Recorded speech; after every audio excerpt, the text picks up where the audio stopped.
The transport ship descended through thick green clouds.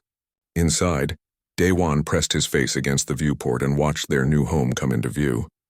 Virtus 7 looked beautiful from orbit. Massive trees covered the surface like an emerald ocean, but Daewon knew the truth.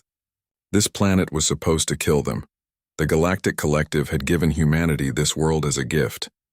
They called it a gesture of welcome. Daewon called it a test, maybe even a trap. The aliens wanted to see if humans could survive here. Most of the Collective's member species thought humans would fail within 2 months. The ship landed on a cleared patch of ground. The moment the doors opened, Daewon felt the difference. Gravity pulled at him harder than Earth. His legs felt heavy. His shoulders ached. Walking would be exhausting here. Every movement would cost more energy. Hana stepped out beside him carrying her botanical scanner. She was the colony's plant expert. Her job was to figure out what they could eat and what would kill them. She knelt down and touched the moss covering the ground. Her scanner beeped urgently. She pulled her hand back fast. "The moss is acidic," Hana said. Her voice was tight with worry. "It will eat through most metals and plastics. We cannot build directly on this ground." Taemin joined them. He was the architect who designed their colony buildings. He had planned everything perfectly back on Earth. Now he stared at the acidic moss and his face went pale. All his designs required ground foundations. Without stable ground, his plans were worthless. "We can clear the moss," Taemin said, but he did not sound confident. "It grows back in hours," Hana replied. She pointed at her scanner readings. "The entire surface is covered. This moss is everywhere." Jiwoo walked past them carrying medical supplies. She was their doctor and survival trainer. She had trained the colonists for hostile environments. But even she looked concerned. She studied the trees rising above them like massive towers. Some were over 300 meters tall. Their trunks were thick as buildings. "At least the air is breathable," Jiwoo said. She checked her oxygen meter. "We will not need masks." "That is something." Sung-ho was talking to someone on his communication device. He was their link to the Galactic Collective. His job was to send regular reports about their progress, or in this case, their failure. He walked over to the group with a grim expression. "I just spoke with our observer," Sung-ho said. "His name is Kelvith. He is from the Quellan species. He asked how long before we request evacuation." "Evacuation?" Daewon frowned. "We just arrived. He says most species last about 60 days here before giving up," Sung-ho explained. "The record is 93 days. Then everyone died in a seismic event." The ground trembled slightly as if to prove his point. It was a small earthquake, barely noticeable, but it made everyone nervous. According to their data, major quakes happened every few weeks. Buildings would crack. Foundations would crumble. The acidic moss would seep in and dissolve everything. Daewon gathered the leadership team in the transport ship. They needed to make decisions fast. The other colonists were unloading supplies and setting up temporary shelters. But temporary would not save them when a real earthquake hit. "Show me everything we know about this planet," Daewon said. Hana pulled up environmental data on the holodisplay. The information was not encouraging. Seasonal storms filled the air with caustic pollen that burned exposed skin. Native predators hunted in packs and lived in the trees. The ground was unstable. The moss was corrosive. The gravity was crushing. "The Collective gave us a death sentence," Taemin said bitterly. "They want us to fail." "Maybe," Daewon replied. "Or maybe they do not understand humans very well." He studied the data carefully. Every problem seemed impossible to solve. Ground construction was suicide. The earthquakes would destroy anything they built. The moss would eat their materials. The storms would tear apart conventional buildings, but something caught his attention. The trees, those massive tree giants that covered the planet, they survived everything. The earthquakes did not knock them down. The storms did not break them. The acidic moss did not harm them. "Hana, tell me about the trees," Daewon said. She pulled up her botanical scans. The trees were incredible organisms. Part plant, part fungus. Their root systems went deep and spread wide. They connected to each other underground, creating a stable network. When earthquakes hit, the roots absorbed the shock. The trees swayed but did not fall. "Their bark secretes a resin," Hana explained. "The resin neutralizes the acid from the moss. It also repels most native predators. These trees are perfectly adapted to survive here." Daewon smiled for the first time since landing. An idea was forming in his mind. A crazy idea, An impossible idea. The kind of idea that humans were famous for. What if we do not fight the planet? He said slowly. What if we join it instead? Everyone looked at him confused. The trees survive, Day One continued. They have stable platforms up in the branches. Above the acidic moss, above the worst of the earthquakes. The trees move with the tremors instead of breaking. We should do the same. You want to live in the trees? Taman asked. Like primitive people? I want to build in the trees, Day One corrected. Modern structures. Full colony facilities, but integrated with the trees instead of fighting them. There was a long silence. Jiwoo spoke first. It could work, she said thoughtfully. The higher we are, the safer from ground predators. The tree bark would protect our structures. And if the trees can handle earthquakes, maybe our buildings can too. Hana was nodding. The trees are strong enough to support significant weight. Their branches form natural platforms. With the right cultivation, we could encourage growth patterns that help us. Taman looked skeptical, but he was thinking. His architect mind was already redesigning everything. We would need flexible joints, structures that can sway with the trees, modular platforms that distribute weight evenly. Can you design it? Day One asked. Taman took a deep breath. I can try. It will be completely different from anything I have built before, but yes, I can try. Sung-ho looked worried. When I report this plan to Kelvith, he will think we have lost our minds. The collective will assume we are desperate and delusional. Let them think that, Day One said. He stood up and looked out at the massive trees surrounding them. They gave us this planet expecting us to die or surrender. Instead, we are going to build something they have never imagined. We are going to show them what humans do when faced with impossible odds. The ground trembled again. Stronger this time. Equipment rattled. People shouted in alarm. But up in the branches, the massive trees simply swayed gently. They bent with the force instead of resisting it. They had survived for thousands of years this way. Day One made his decision. They would not build on the ground. They would build in the canopy. The Galactic Collective thought this was suicide. Day One knew it was survival. Human survival. The kind that did not follow anyone else's rules. The first platforms went up slowly. Every colonist thought Day One had gone crazy. Building in trees. It sounded like something children did for fun. Not a serious survival strategy. But they had no better options. So they climbed. Hana spent her days studying the trees from up close. She climbed 80 meters on her first day and did not come down until dark. She took samples of the bark resin. She measured branch strength. She mapped root connections underground using sensors. What she discovered changed everything. The trees were not just individual plants. They were a network. Their roots connected underground like a massive web. When one tree experienced stress, the others helped support it. During earthquakes, this network distributed the force across hundreds of trees. No single tree bore the full impact.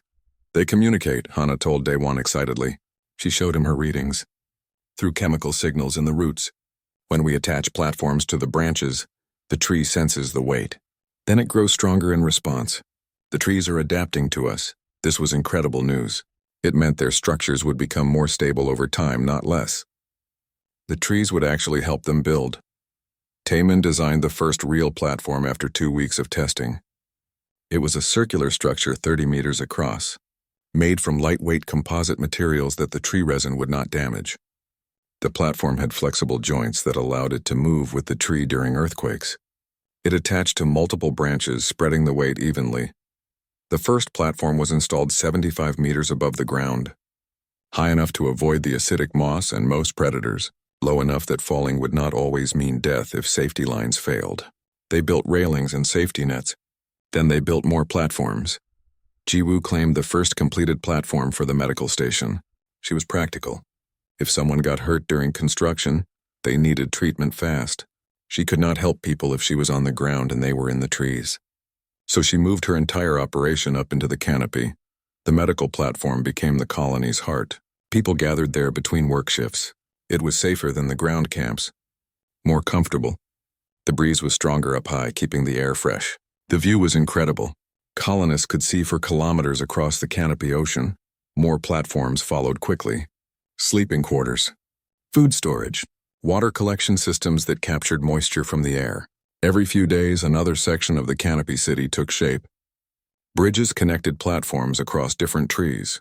Some bridges were rigid walkways. Others were flexible rope and cable systems that swayed with the trees. Sung Ho sent daily reports to Kelvith. The Quellan observer responded with concern at first, then confusion, then outright disbelief. The reports read like fantasy to him. Humans living in trees, building cities in the branches.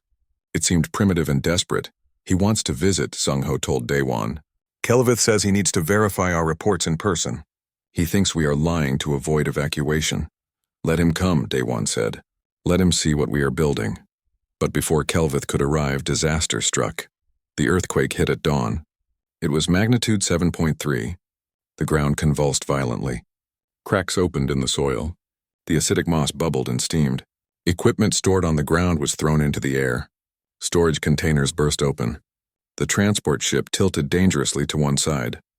In the Canopy City, colonists woke to violent swaying. The platforms moved in huge arcs. People grabbed railings and support cables. Some screamed. Many prayed. The bridges whipped back and forth like jump ropes. For 90 terrifying seconds, the world shook. Then it stopped. Daewon did a quick count. 47 colonists in the canopy. He checked every platform via radio, medical, residential, storage. One by one, the reports came back. Some bruises. One broken arm. A few cases of shock, but everyone alive. Every platform intact. The flexible joints had worked perfectly. The trees had absorbed most of the force. On the ground, it was different. The transport ship had toppled completely. Ground equipment was destroyed. Their surface scanners were crushed. Emergency supplies were contaminated by acidic moss that had surged during the quake. If everyone had been on the ground as planned, they would have suffered dozens of casualties. Maybe Death's Jiwoo treated injuries in her medical platform. The structure had barely moved. It was the most stable location during the entire earthquake. She set the broken arm while the platform gently swayed in the wind. Around her, the medical equipment sat undisturbed on its shelves. This should not have worked, she said quietly. But it did. Word spread fast through the colony. The canopy was safer than the ground. Not just a little safer, much safer. Colonists stopped thinking of the tree platforms as temporary shelters. They started calling them home. Taemin doubled his construction efforts. More platforms. Bigger bridges. He designed a large community space that could hold 100 people for meetings. He created private quarters for families. He planned gardens that could grow in platform-mounted soil beds. The Canopy City grew from a desperate experiment into a real settlement. Hana made another discovery.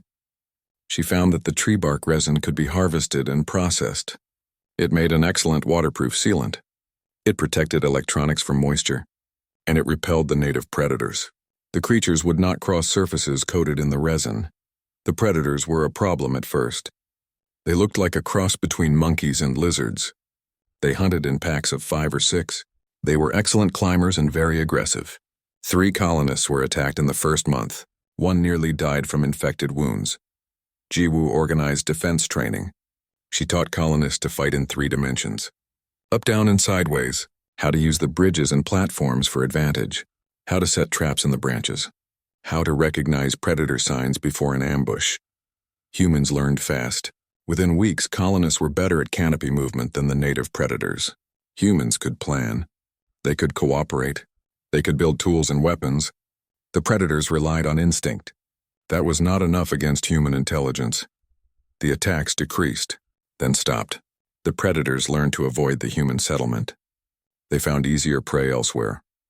When Kelvith finally arrived, he expected to find a desperate camp of struggling survivors. Instead, his shuttle flew through a forest of platforms, bridges, and structures spread across 40 massive trees. Lights glowed in the canopy at night. Colonists moved confidently along the bridges. Gardens grew in raised beds. Water tanks caught and stored rainfall. Daewon met him on the main platform. It was 100 meters above the ground. Kelvith had to wear a harness because his species had intense fear of heights. He clung to the railing with 3 of his 6 limbs. His eye stalk swiveled in all directions, taking in the impossible sight.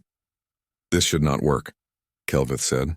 His translator made his voice sound mechanical. "Every model predicted failure. You should be dead or begging for rescue."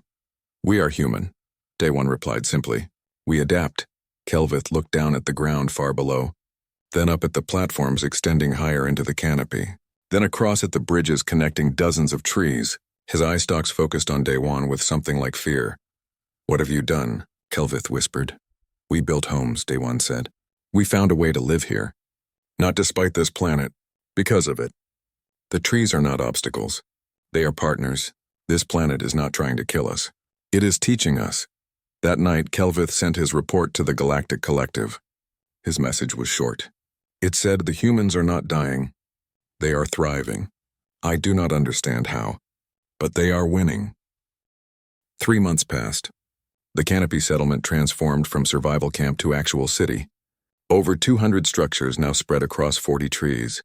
Every week brought new platforms, new bridges, new innovations. The colonists stopped looking at the ground. Their lives existed in the branches now. Hana made breakthrough after breakthrough with the trees. She discovered she could guide their growth using careful pruning and nutrient supplements. The trees responded like they were eager to help. She encouraged branches to grow in specific directions. Where the colony needed a new platform, branches would strengthen and spread. It was like the trees understood what humans needed. "They are learning from us," Hana explained to a group of colonists. She stood on a platform surrounded by her botanical equipment. "Watch this." She injected a growth hormone into a branch junction. Within hours, the branch began to thicken. Over days, it would grow exactly where they needed support for a new platform. The tree was cooperating. It was amazing to watch. Taemin took this partnership even further. He designed growth-responsive buildings. These structures had frames that could expand. As the tree grew, the building grew with it. Walls were modular panels that could be added or removed. Floors could be extended. The architecture was alive in a way. It adapted to the living trees just as humans adapted to the planet. The main community platform was Taemin's masterpiece. It spanned 3 trees and covered over 500 square meters. Multiple levels provided space for meetings, classes, social gatherings, and administrative work.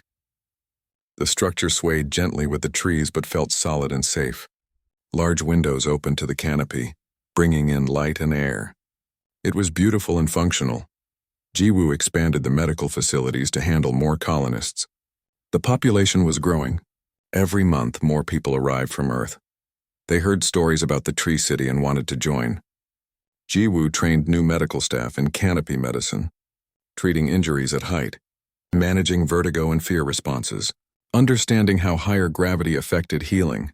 She also continued defense training.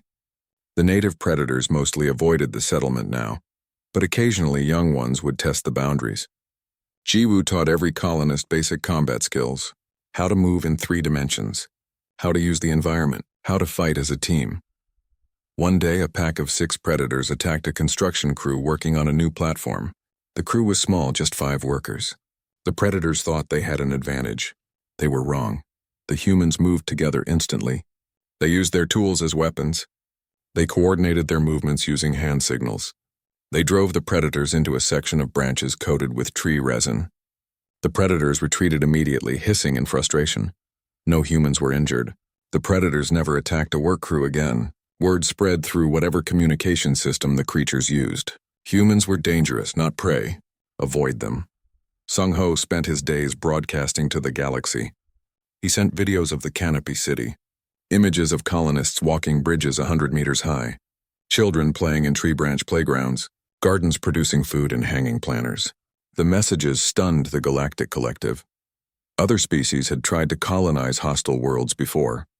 Most failed completely. Some survived in underground bunkers or sealed habitats. But humans were not just surviving. They were thriving. They had integrated with the environment so completely that they seemed to belong there.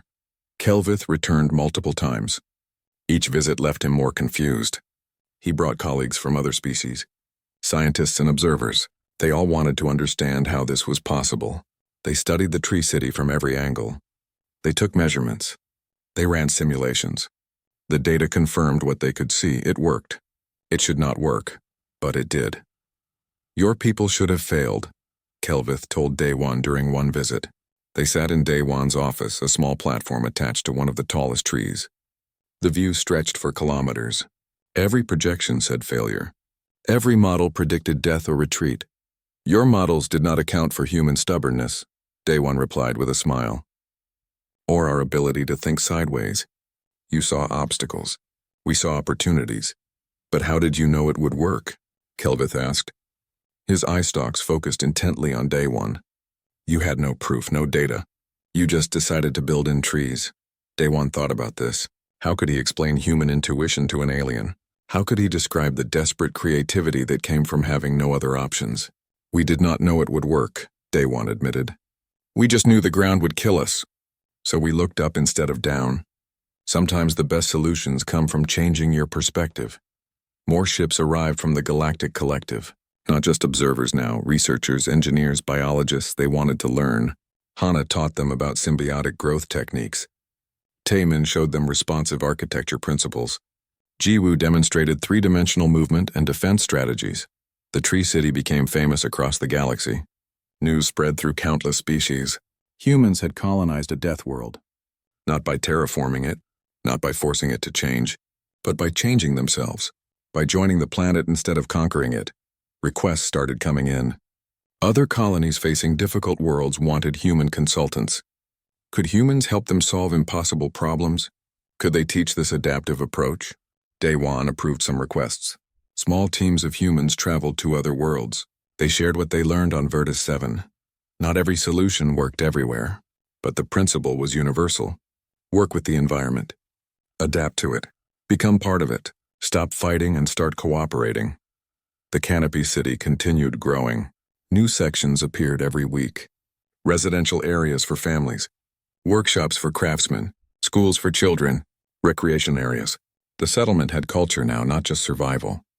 People had hobbies and interests beyond basic needs. Artists created sculptures from tree branches. Musicians performed concerts on platforms. Teachers educated the next generation of canopy dwellers. Hana successfully grew the first fruits in canopy gardens. The tree's symbiotic relationship extended to human crops. Plants grew faster and healthier up in the branches than they ever did on Earth. Something about the tree resin in the soil. Something about the way the trees shared nutrients through their roots. The gardens produced more food than expected. The colony moved toward self-sufficiency. At night, the Canopy City glowed with soft lights. From the ground, it looked like stars had fallen into the trees. From above, it looked like a constellation spread across the forest. Colonists would gather on viewing platforms and look out at their home. This impossible place, this city that should not exist. This proof that humans could adapt to anything. Kelvith stood beside Daewon on one such evening. His eye stalks gazed at the glowing canopy. He had grown comfortable with heights during his many visits. He no longer needed the safety harness. I must apologize, Kelvith said quietly. The collective gave you this world expecting you to fail. We wanted to see humans humbled, to prove you were not as special as you claimed. And now? Daewon asked. Now I must report that humans are more remarkable than we imagined. Kelvith replied. You did not conquer this planet. You became part of it. That is something the collective has never seen before. Daewon nodded. Below them, a family walked across a bridge toward their home platform. Above them, stars shined through gaps in the canopy. Around them, the trees swayed gently in the evening breeze. We did not have a choice, Daewon said. We had to adapt or die. So we adapted. That is what humans do. That is what we have always done. The warnings came from orbit first. Galactic collective weather satellites detected something massive forming in the upper atmosphere. A superstorm, the kind that happened once every 20 years. The kind that killed everything on the surface. Sung-ho received the alert and immediately called an emergency meeting. All colony leadership gathered on the main platform. The data was terrifying. Wind speeds up to 400 kilometers per hour. Lightning strikes by the thousands. Seismic activity triggered by atmospheric pressure changes. Duration estimated at 72 hours minimum. The collective is offering emergency evacuation, Sung-ho said. His voice was tense. They have ships ready. They can be here in 3 days. Enough time to get everyone off the planet before the storm hits. Silence filled the platform. Everyone looked at the data projections. The storm would be catastrophic. 10 times worse than anything they had experienced so far. The simulations showed complete destruction of any surface structures. Even their canopy city might not survive. Taemin studied the structural analysis. His face was pale. Our platforms can handle normal storms, but this? The wind forces are beyond our design specifications. The trees will survive, but our buildings might tear apart. We could lose everything. Jiwoo added quietly. People could die. Daewon stood at the railing looking out at the city they had built. Hundreds of people lived here now. Families, children, this was their home. But was it worth risking lives to keep it? What does your gut tell you? Hana asked Daewon. Can the trees handle this? Daewon thought about everything they had learned. The trees were incredibly strong. Their root networks distributed stress across the entire forest. They had survived these superstorms for thousands of years. But humans had never tested their buildings against something this powerful. If we evacuate, what happens to the colony? Daewon asked. The collective says we can return after the storm passes, Sung-ho replied. Rebuild if necessary. That could take years, Taemin said. And they might not give us another chance. If we abandon the colony now, we prove the skeptics right. Humans cannot really survive here. Daewon made his decision. He turned to face the others. His expression was determined. We did not come here to run, he said firmly. We came here to stay, to build a life. If we evacuate now, we lose everything we have accomplished. I say we stay. We prepare. We survive. Are you sure? Jiwoo asked. This is not about pride. People's lives are at stake. I am sure, Daewon replied. But I will not force anyone. We put it to a vote. Every colonist decides, stay and fight the storm or evacuate and return later. The vote happened that evening. Every adult colonist cast their choice. The result was overwhelming. 512 people voted to stay. Only 43 wanted to evacuate. The colony had spoken. They would face the storm together. The collective offered to take those who wanted to leave. But in the end, even the 43 changed their minds. No one wanted to abandon their community. If they were going down, they would go down together. Preparation began immediately. They had 5 days before the storm arrived. 5 days to reinforce every structure, to make the canopy city as storm-resistant as possible. Taemin worked 20-hour days redesigning critical systems. He added emergency anchors to every platform, flexible cables that could absorb wind force, storm shutters made from tree resin compounds, breakaway sections that would sacrifice themselves to protect core structures. Every building got upgraded with new safety features. Hana focused on the trees. She fed them concentrated nutrients to strengthen the wood. She encouraged rapid growth in key support branches. She trimmed weak sections that might break in high winds. The trees responded to her care. They grew stronger in just days. It was like they knew what was coming. Jiwoo organized emergency response teams. Medical supplies were stockpiled in multiple locations. She designated emergency shelters in the hollow cores of the largest trees, natural caves inside living wood, the safest places on the planet. She trained teams in storm rescue procedures, how to help people during high winds, how to treat injuries when the world was shaking. Sung-ho made his final broadcast before the storm. He stood on the main platform with the wind already picking up. Dark clouds gathered on the horizon. The message was short. The Galactic Collective expected us to die when they gave us this world, Sung-ho said to the camera. Then they expected us to run when things got hard. We have done neither. Today a superstorm approaches, the kind that should destroy everything. But we are not leaving. We are staying. Watch us survive. Watch us prove that humans do not give up. Watch us show you what adaptation really means. The message went out across the galaxy. Billions of beings watched. Most expected to see the last transmission from a doomed colony, a noble but foolish gesture. The storm would kill them all. The storm hit at dawn on the 6th day. The wind came first, gentle at first, then building rapidly. Within an hour, the entire canopy was moving. Trees swayed in huge arcs. Platforms tilted at crazy angles. The bridges whipped and snapped like flags. The sound was deafening. Wind howling through branches, wood creaking under stress, metal groaning as it bent. Colonists huddled in emergency shelters. The tree hollows were dark and cramped but incredibly stable. The living wood absorbed vibrations, protected the people inside. Families held each other. Children cried. Adults tried to stay calm. Daewon monitored conditions from a reinforced command platform. Anemometers showed wind speeds at 350 kilometers per hour. Lightning struck constantly. Thunder shook the air. Through the windows, he could barely see anything. Just green darkness and flying debris.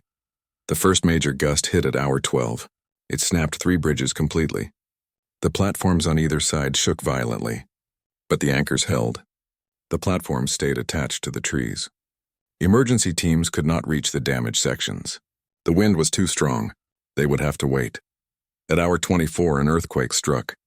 Magnitude 6.7. The ground heaved while the wind screamed.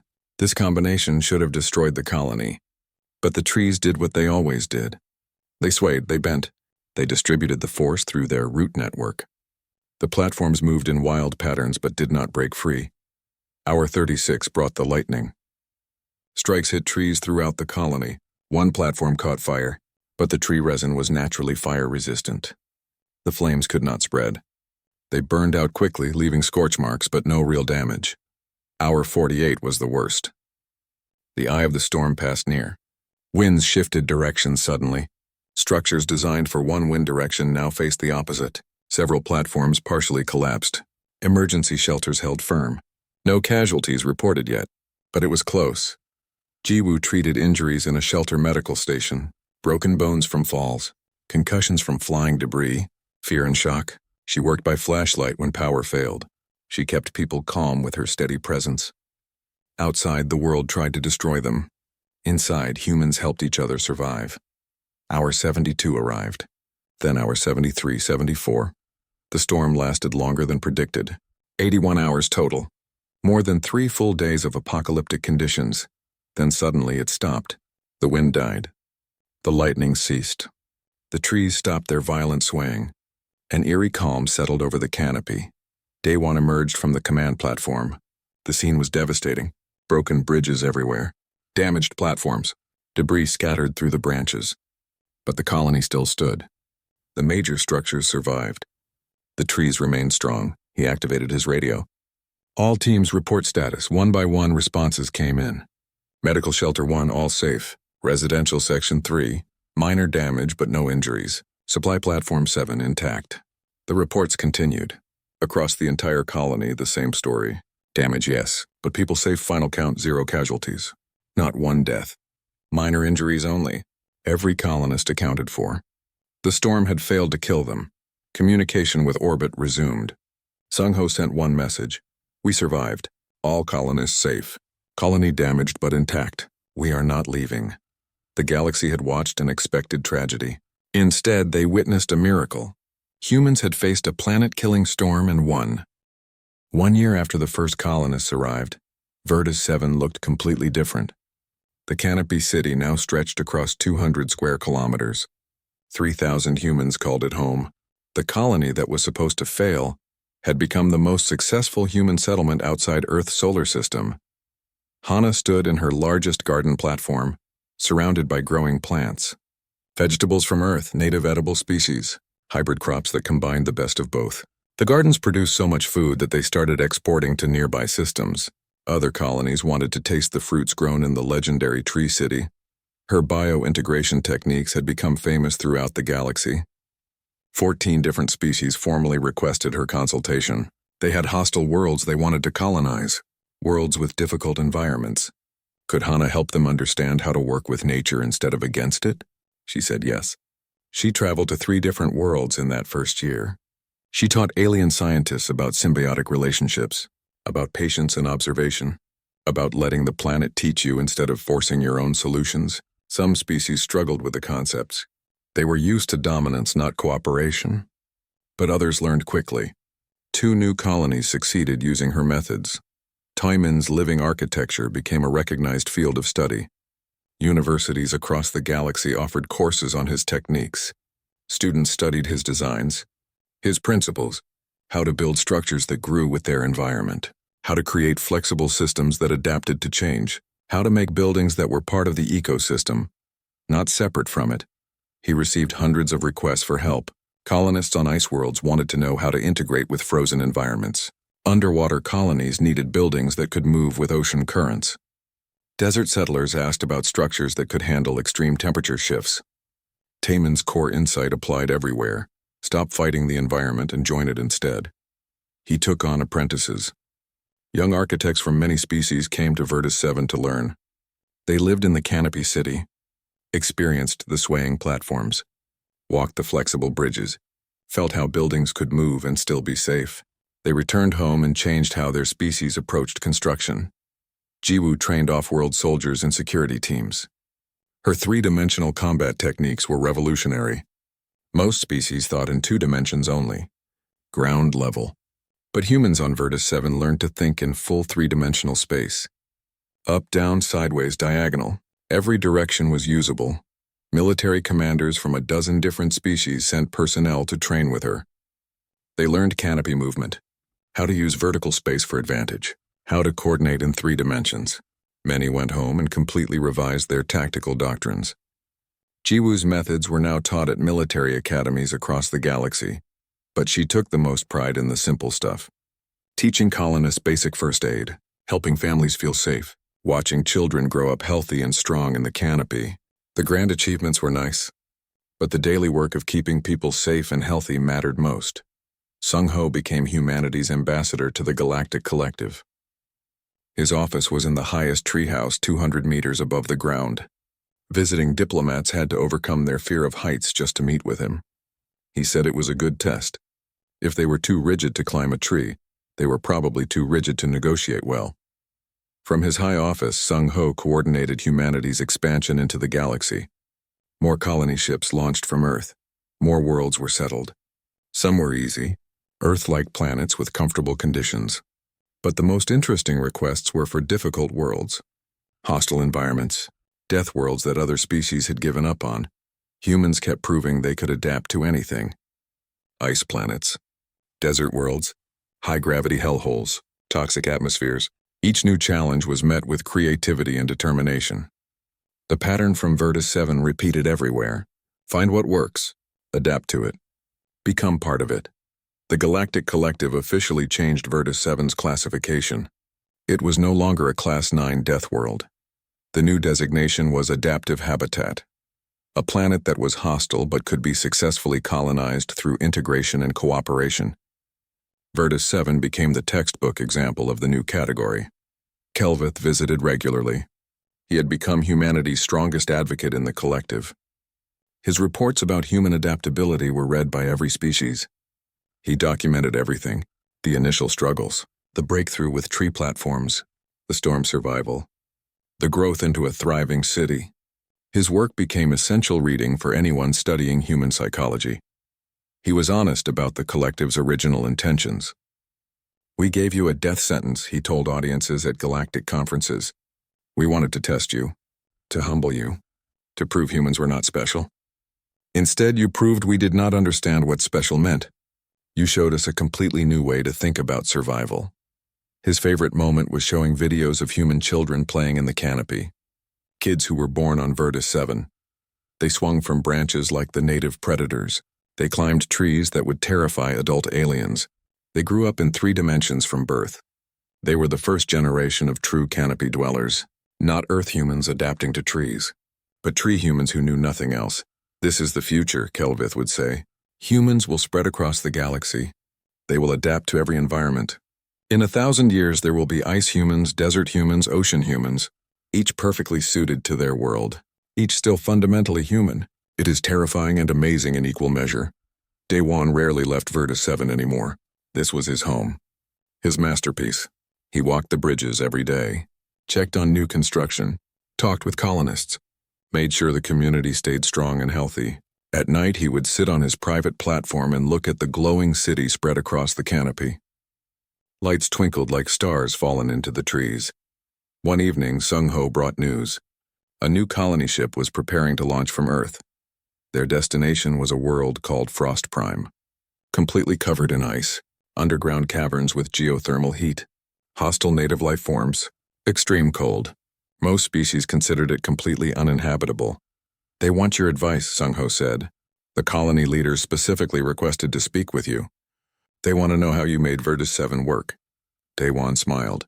He remembered arriving here 1 year ago, staring at the acidic moss and massive trees, feeling the crushing gravity, thinking this was impossible, and then deciding to try anyway.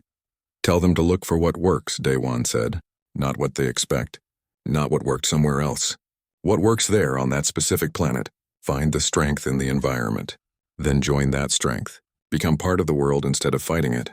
"That is all?" Sung-ho asked. "That is your advice?" "That is everything," Daewon replied. "The details change for each planet. But the principle stays the same: adapt, cooperate, integrate, do not conquer, join. Sung-Ho transmitted the message. Across the galaxy, the new colonists prepared for their journey. They studied the Virtus 7 example. They learned about tree platforms and flexible architecture.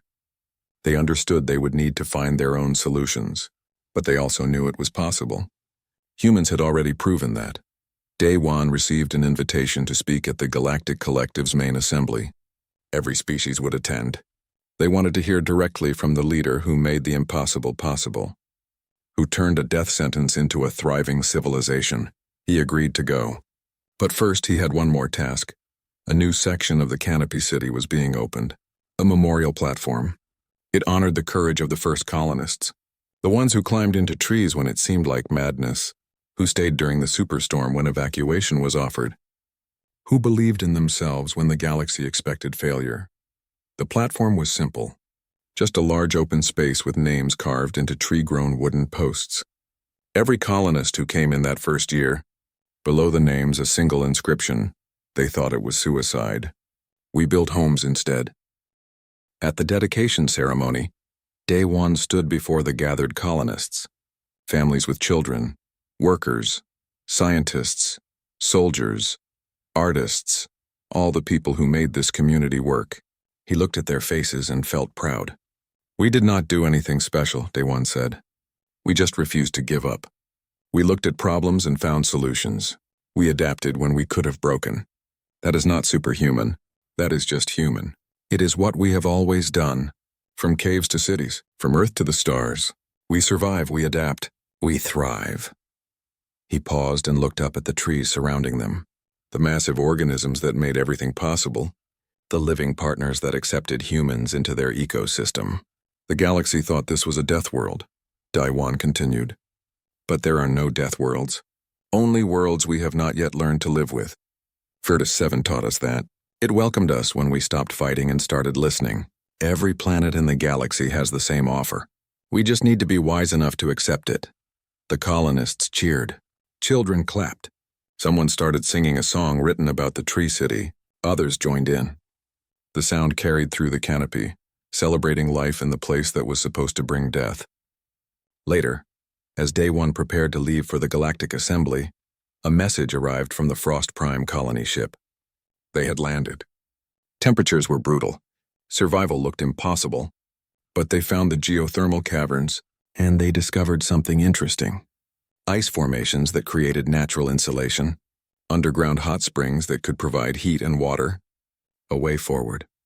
Their message ended with a single line. We thought it was suicide. We are building ice homes instead. Day One smiled. Humanity was spreading, adapting, thriving world by world, challenge by challenge. The galaxy was learning what humans meant. Not conquerors, not destroyers, adapters, survivors, partners with the worlds they settled. He looked out at the Canopy City one more time before leaving. This place that should not exist. This impossible achievement. This proof that humans could handle anything. The trees swayed gently in the evening breeze. The platforms glowed with warm light. Children played on the bridges. Life continued in the branches. And somewhere out there, new colonists faced new challenges, finding new ways to adapt, new ways to survive, new ways to prove that for humans nothing was truly impossible.